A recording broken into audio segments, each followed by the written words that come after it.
오늘 같이 나눌 본문 말씀은 민수기 14장 20절에서 25절입니다. 여호와께서 이르시되 내가 내 말대로 사하노라. 그러나 진실로 내가 살아있는 것과 여호와의 영광이 온 세계에 충만할 것을 두고 맹세하노니 내 영광과 애국과 광야에서 행한 내 이적을 보고서도 이같이 10번이나 나를 시험하고 내 목소리를 청종하지 아니한 그 사람들은 내가 그들의 조상들에게 맹세한 땅을 결단코 보지 못할 것이요 또 나를 멸시하는 사람은 한 사람도 그것을 보지 못하리라. 그러나 내 종 갈렙은 그 마음이 그들과 달라서 나를 온전히 따랐은즉 그가 갔던 땅으로 내가 그를 인도하여 드리리니 그의 자손이 그 땅을 차지하리라. 아말렉인과 가나안인이 골짜기에 거주하나니 너희는 내일 돌이켜 홍해길을 따라 광야로 들어갈지니라. 아멘. 용서하시는 하나님, 그러나 가볍지 않은 은혜라는 제목으로 같이 말씀을 나누겠습니다. 성도 여러분, 우리는 종종 하나님은 사랑이시다라는 말만 붙들고 살아갑니다. 그러나 성경은 분명히 말합니다. 하나님은 사랑이시지만 동시에 공의로우신 분입니다. 오늘 본문은 매우 중요한 진리를 보여줍니다. 하나님은 용서하십니다. 결과까지 그러나 없애지는 않으십니다. 이 균형을 이해하지 못하면 신앙은 가벼워지고 삶은 반복되는 실패 속에 머물게 됩니다. 오늘 말씀을 통해 은혜를 가볍게 여기지 않은 믿음으로 나아가기를 축복합니다. 첫 번째, 하나님은 용서하시지만 죄의 결과는 남기신다입니다. 20절에서 23절. 하나님은 모세의 중보기도를 들으시고 내가 사하노라라고 말씀하십니다. 그러나 동시에 뭐라고 말씀하십니까? 그 땅을 보지 못하리라고 선언하십니다. 여기서 우리는 중요한 진리를 봅니다. 용서는 관계의 회복이고 징계는 삶의 책임입니다. 본문에서 시험하다라는 히브리어는 나사라는 단어인데 한 번이 아니라 하나님을 반복적으로 의심하고 불신하는 행위를 말합니다.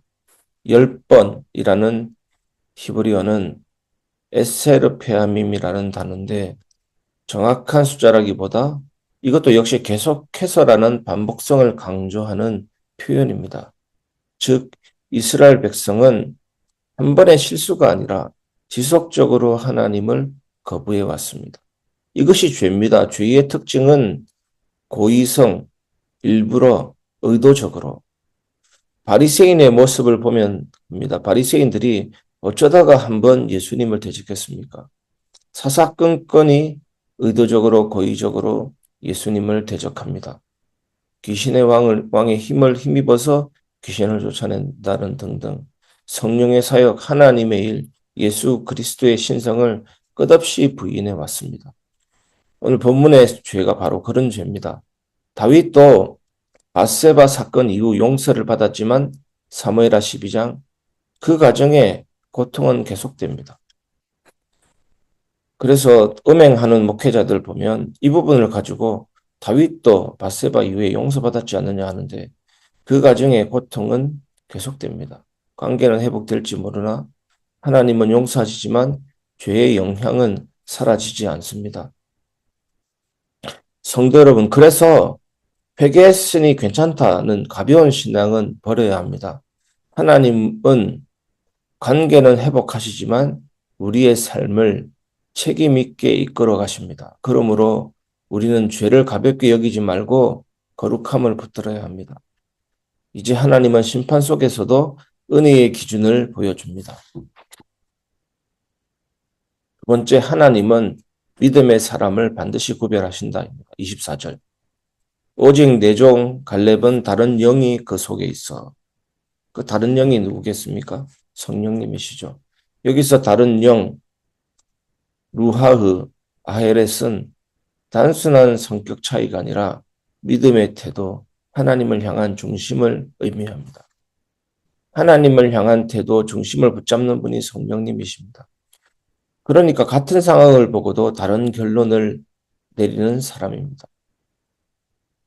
같은 상황을 보고도 다른 결론을 내리는 것이 바로 믿음입니다. 교회 안에서도 모두 다 안 된다 불평할 때, 불신앙할 때 단 한 사람이 다른 결론을 내릴 때, 그것이 하나님 뜻과 맞을 때 하나님이 역사하십니다. 그것이 믿음의 은사입니다. 갈렙은 현실을 못 본 사람이 아니라 현실을 제대로 본 사람이었습니다. 그러나 해석이 달랐습니다. 다른 사람들은 문제를 중심으로 보았고 갈렙은 하나님을 중심으로 보았습니다. 이것이 중요한 것입니다. 우리가 기도할 때 때로는 막연하게 느껴질 때도 있습니다. 사람을 향해 중보기도할 때 그 사람이 변화 없을 때 기도를 멈추고 싶은 생각도 들 수도 있습니다. 우리가 전도 선교를 위해 기도할 때, 예를 들어서 세계복음화를 위해서 기도할 때, 전 세계를 향해서 기도할 때 기도가 막연해질 수 있습니다. 그 기도가 과연 그 사람에게 닿는가라는 의심이 생길 수도 있습니다.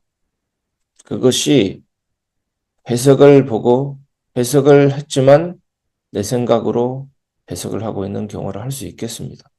하나님 중심으로 보면 어떻습니까? 하나님은 성령으로 역사하십니다. 우리의 기도에 응답하십니다.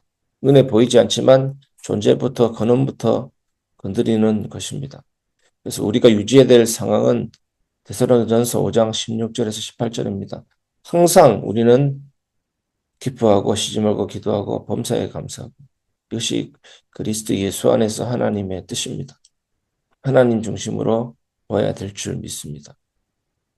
불안함이 아니라 항상 기쁨, 기도, 감사의 상태를 유지하면 될 줄 믿습니다. 왜 그렇습니까? 하나님은 역사하고 계시기 때문입니다. 성령님은 임하고 계시기 때문인 것입니다. 우리가 기도했는데 예배 자리에 참여했는데 성령님의 역사도 없고 아무것도 없으면 그게 무슨 예배겠습니까? 예배드리는 그 자체가 응답이고 기도하는 그 자체가 하나님이 역사하시는 개입의 순간입니다. 그래서 우리는 기뻐하고 기도하고 감사할 수가 있습니다. 요수와 갈렙만이 가나안 땅에 들어갑니다. 하나님은 다수의 의견이 아니라 믿음의 사람을 기준으로 일하십니다. 그래서 여러분에게 믿음의 은사가 부어지기를 바랍니다. 상황을 보고 바르게 해석하고 믿음을 붙들기를 바랍니다. 오늘 새벽 예배 참여한 여러분들 중에 주님 나에게 믿음의 은사를 주옵소서라고 기도할 때 하나님은 그 한 사람을 붙잡으시고 교회를 움직이실 줄을 믿습니다. 여러분 모두가 그 사람이 되시기를 바랍니다. 같은 경제 위기 속에서도 어떤 기업은 무너지고 어떤 기업은 성장합니다. 차이는 환경이 아니라 해석과 전략입니다. 신앙도 마찬가지입니다. 성도 여러분, 교회는 숫자가 아니라 믿음으로 서는 공동체입니다. 다수결이 아니라 믿음으로 서는 공동체입니다. 하나님의 뜻이면 가야 되는 것입니다. 하나님의 뜻이 아니면 100사람이 움직여도 소용이 없습니다. 다수가 아니라 하나님을 신뢰하는 한 사람이 공동체를 살립니다. 여러분이 그 사람 되시기를 진심으로 축복합니다. 우리는 다른 영을 가진 성도가 되어야 합니다. 이제 하나님은 매우 중요한 방향 전환을 명령하십니다. 그것이 세 번째입니다. 불신앙은 결국 약속의 땅이 아니라 광야로 되돌아가게 한다. 하나님은 말씀하십니다. 돌이켜 광야로 들어가라. 이 장면은 매우 충격적입니다. 이스라엘은 스스로 애굽으로 돌아가자라고 말했습니다. 민수기 14장 3절 4절. 홍해길 야무숲은 단순한 방향이 아니라 뒤로 가는 길을 의미합니다. 하나님은 억지로 약속의 땅에 넣지 않으십니다. 선택의 책임을 그대로 돌려주십니다. 하나님은 강제로 순종시키지 않으십니다.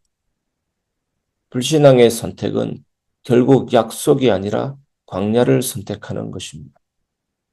가나안 땅 들어가는 짧은 길이 있었습니다. 하지만 하나님은 광야길로 돌아가게 하십니다.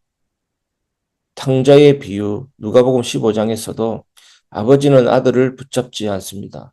선택하게 하십니다. 그러나 그 선택의 결과를 통해 깨닫게 하십니다. 성도 여러분, 우리의 선택은 방향을 결정합니다.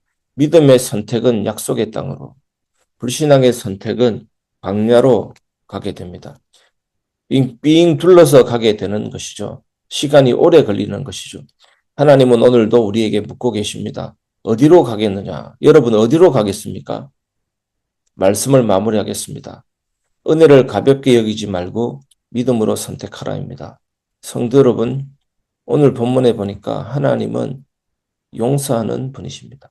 그러나 그 은혜는 결코 가벼운 은혜가 아닙니다. 오늘 말씀은 분명히 말합니다. 용서는 받지만 결과는 남는다. 믿음의 사람은 반드시 구별된다. 선택은 결국 방향을 결정한다. 그러므로 오늘 결단하십시오. 불신앙의 길이 아니라 믿음의 길을 선택하십시오. 하나님, 저는 광야가 아니라 약속을 선택하겠습니다. 그 결단 위에 하나님은 다시 길을 열어주시고 다시 은혜를 부어주시고 결국 약속의 땅으로 인도하십니다. 오늘 그 믿음의 선택을 하는 복된 하루가 되시기를 주 예수 그리스도 이름으로 축복합니다.